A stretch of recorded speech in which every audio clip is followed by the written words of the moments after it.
Hello, my name is Sofia, and today I will be reading Heart of a Dolphin by Catherine Hapka. This is a fiction book, and I will be starting on chapter 1, but since they are a little long, I'm going to start kind of in the middle. Over by the tidal pool, Will's friends were getting tired of skipping stones. "Let's go swimming," one of them said. "Yeah!" Will charged towards the water. "Will, wait," my mom's voice rang out, echoing off the high, rocky walls of the cove. "Aren't you forgetting something?" "Huh?" "Oh." Will glanced at the bright red life jacket in my mom's hands. His face fell. He slunk over and slipped it on. One of the boys laughed. "What are you doing?" "Just in case," Will told him. That was what my parents always said, just in case. Will couldn't swim, not very well, anyway. Whenever his head went underwater, even in the pool calm water of our little cove, he panicked and started flailing around and eventually sank. Which was weird, since the whole rest of my family was practically part fish. I learned to swim before I could really even walk. We had home movies that proved it. And I'd made the varsity swim team at my middle school right away, even though most people stayed off GV for at least a year. "Come on, let's go in too," I poked Emma on the shoulder. "Ow!" She swung my finger away. "You go, it's too cold for me." "Fine." Her eyes were closed now, so she didn't have to see my frown. The old Emma loved to swim. I quickly wrapped my waist-length braid into a messy bun and secured it with an elastic. Then I headed for the water. The younger boys were already splashing around in the shallow, throwing sand and trying to scare another by pretending to see a jellyfish and sharks every 5 seconds. It was still day, and the waves weren't big enough for body surfing, so I waded off to the drop-off 30 feet out, where the water suddenly gets deep. I'd forgotten my snorkeling mask, and it didn't feel like I was going back to get it. So I just dove down and skimmed the water with my eyes closed, enjoying the feel of the cool air on my skin. When I came up for air, I heard splashing behind me, and I opened my eyes quickly, wondering if Emma had changed her mind about swimming. It wasn't Emma, though. Jacob was bobbing in the water, grinning at me. His hair, dark and curly like Dad's, was plastered to his forehead. "Want a race?" he asked. "Out to the spit and back." "You're on." I let myself sink under and I did a strong whip kick, gliding forward before he had the chance to get moving.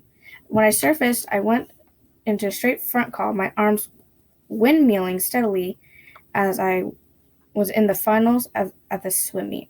Suddenly, I felt a hand grab my ankle. A sharp yank pulled me under.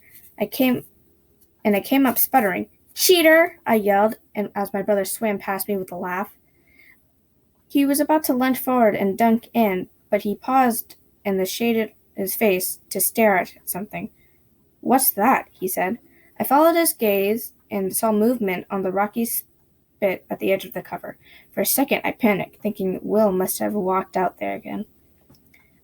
A lot of trash washed up on the spit, carried in from the harbor by the tides and trapped by the jagged rocks. One day last summer, Will had spotted a cool-looking bottle or something through Dad's binoculars and decided he wanted to retrieve it. So he waited until Jacob wasn't looking and sneaked off, picking his way along the precarious wall of stone and barnacles and algae. It wasn't a miracle he hadn't slipped off and fallen in, but he swept all the way out to the Long Island Sound. He'd ended up with a big gash on his foot from a piece of broken glass, though. And Jacob had been in big trouble for not paying attention when he was supposed to be watching him. But a quick glance over my shoulder told me that Will was splashing around safely in the shallows. I swam past Jacob, squinting against the sunlight and the glinting of the water, blinking moisture out of my eyes. I saw a silver shape huddled against the rock. I think it's a dolphin," I exclaimed. "A bottlenose." I stared in wonder. The slate gray creature was pressed up against the rocks, half submerged in the frothy little waves breaking against the spit. He had looked just like the dolphins I'd seen many times at the aquarium over in Mystic, or from the boat where we occasionally spotted them swimming along the distance, especially out towards the eastern end of the sound. Except this one right here, less than 10 feet in front of me. Careful, Jacob was still treading water behind me. It may look cute, but it's a wild animal. Don't get too close. I won't. I kicked forward a little. Why isn't he swimming anyway? Annie, stop. Jacob sounded worried. I ignored him, my gaze fixed on the dolphin. He wriggled and his tail slapped against the rock, but he stayed where it was. Easy, buddy, I said soothingly. I'm not going to hurt you, I promise. I just want to see... My voice trailed off as the dolphin thrashed again, giving me a better look at the rest of his body. Oh, gosh, I glanced back at Jade. He's all tangled up in the fishing line. My heart pounded as I swam even closer, trying to get a better look.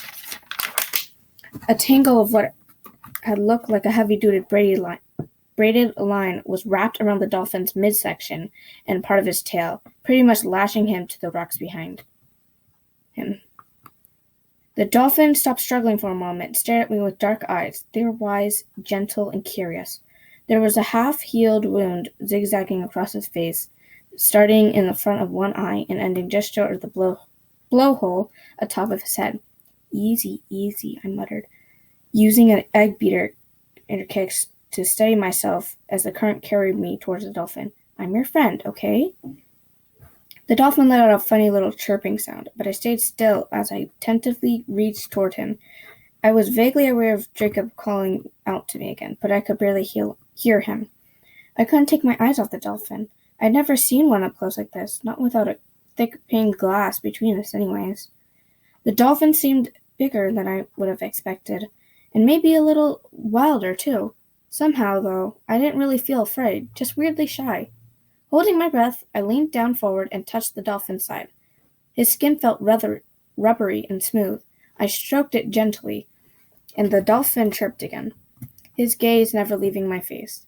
I couldn't believe he was letting me pet him. It made me feel honored and sort of breathless, like the first time Emma's mom asked my opinion on one of her paintings. As I ran my hand up toward his dorsal fin, an extra-large wave washed past me, splashing up, making the dolphin thrash once more. I winced as the line dug deeper into that smooth gray skin. I turned back to see Jacob bobbing in the water 20 yards back. He's really stuck, I called. The tide's coming in. He won't be able to keep his blowhole above the surface. He'll die if we don't help him. And that's the end of the chapter. So thank you for listening, and I hope you found this book interesting. Bye.